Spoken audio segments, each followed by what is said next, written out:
সুৰভিয়ে উলটাই সোণক ফচাই দিলে নিজৰ সন্মান ৰাখিবৰ বাবে। নমস্কাৰ সকলোকে স্বাগতম জনাইছো টেকজিনটোৰ অন্য এটা নতুন ভিডিঅ'লৈ। তো আজিৰ এই ভিডিঅ'টোৰ জৰিয়তে সম্পূৰ্ণ কথাখিনি আপোনালোকে জানিবলৈ পাব আহিবলগীয়া খণ্ডটিত কি হ'বলৈ গৈ আছে সূৰুযমুখী চিৰিয়েলখনত। কিন্তু তাৰ আগতে যিসকলে সূৰুযমুখী চিৰিয়েলখন চাই ভাল পায় আৰু তেওঁলোকে যদি এতিয়ালৈকে এই চেনেলটো সাবস্ক্ৰাইব কৰি লোৱা নাই তেতিয়াহ'লে চেনেলটো সাবস্ক্ৰাইব কৰি লওক, কিয়নো প্ৰতি ৩-৪ দিনৰ মূৰে এটা নতুন ভিডিঅ' লৈ মই এই চেনেলটোলৈ আহি থাকো। সুৰভিৰ দেউতাক হঠাৎ বেমাৰত পৰিল আৰু সেইটো কথা জনাৰ লগে লগে সুৰভিয়ে দৌৰা-দৌৰিকৈ সোণক মাতিছিল আৰু সোণক মাতিছিল, কিন্তু এতিয়া সোণক মাতে একো লাভ নহল আৰু সোণক মাতিছে যদিও তেওঁলোকে ভাবিছে যে সোণক মাতিলে সকলো ঠিক হ'ব, অৰ্থাৎ সুৰভি ভাবিছে, কিন্তু এতিয়া সেইটো ওলোটাইয়ে হ'ব। কাৰণ দেউতাকে যিহেতু গমে পাইছে যে আৰু দেউতাকে তেনেকুৱা হোৱাৰ কাৰণ এটাই যে নিজৰ জোৱাইকে যেতিয়া ঢুকাইছে আৰু সেইটো কথা আগতে যিহেতু গম পোৱা নাছিল, যেতিয়া গম পাইছে আৰু তেতিয়াৰ পৰাই তেনেকুৱা হৈছে। কিন্তু এতিয়া সুৰভি বা এতিয়া সোণহঁতে গম পোৱা নাই যে কিহৰ কাৰণে তেনেকুৱা হৈছে আৰু হয়তো এতিয়া দেউতাকে নাবাচিব পাৰে বা এতিয়া দেউতাকৰ মৃত্যু হ'ব পাৰে সুৰভিৰ হাততে।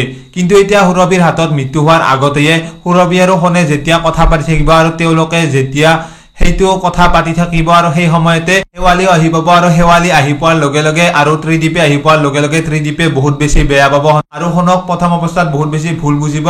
কাৰণ এতিয়া সোণে যিহেতু তেনেকুৱা কাম এটা কৰিছে বুলি ভবা নাছিল আৰু সেইটো কথা এতিয়া যিহেতু দেখা পাই প্ৰমাণ হৈ গ'ল যে সোণে তেনেকুৱা এটা কাম কৰিছে আৰু সেইটো কথা এতিয়া ক'বৰ কাৰণে সোণক চান্স নিদিব আৰু লগতে সোণে সঁচা কথাখিনি ক'বৰ কাৰণে চেষ্টা কৰিব বা এতিয়া সুৰভিও সঁচা কথাখিনি ক'বৰ কাৰণে চেষ্টা কৰিব। কিন্তু এতিয়া ত্ৰিদীপে যিহেতু আগৰ পৰাই চিনি পায় সুৰভিক আৰু সেইবাবে এতিয়া সুৰভিৰ কথাবোৰ বিশ্বাস কৰিবলৈ টান পাব বা এতিয়া সোণৰ কথাবোৰ শেৱালিয়ে মানি ল'বলৈ টান পাব আৰু হয়তো এতিয়া সোণৰ লগত হয়তো শেৱালি নাথাকিব পাৰে বা এতিয়া শেৱালিয়ে যিবোৰ দেখিলে আৰু ইমান দিনে যিমানবোৰ মিছা মাতিলে হয়তো এতিয়া এইটো কথা যদি সঁচাই কৈ দিয়ে তেতিয়াহ'লে হয়তো সেইটো সত্য বুলি নামানিব। কিন্তু সঁচা ক'বলৈ চেষ্টা কৰিলেও সোণৰ কথাটো হয়তো বিশ্বাস নকৰিব ত্ৰিদীপ আৰু শেৱালিয়ে। কিন্তু এতিয়া কি হয় কি নহয়, কোনে বিশ্বাস কৰে কোনে নকৰে তো সম্পূৰ্ণ আপোনালোকে এই ধাৰাবাহিকখনতে দেখিবলৈ পাব অতি সোনকালে। তো আজিৰ ভিডিঅ'টো আছিল ইমানলৈকে।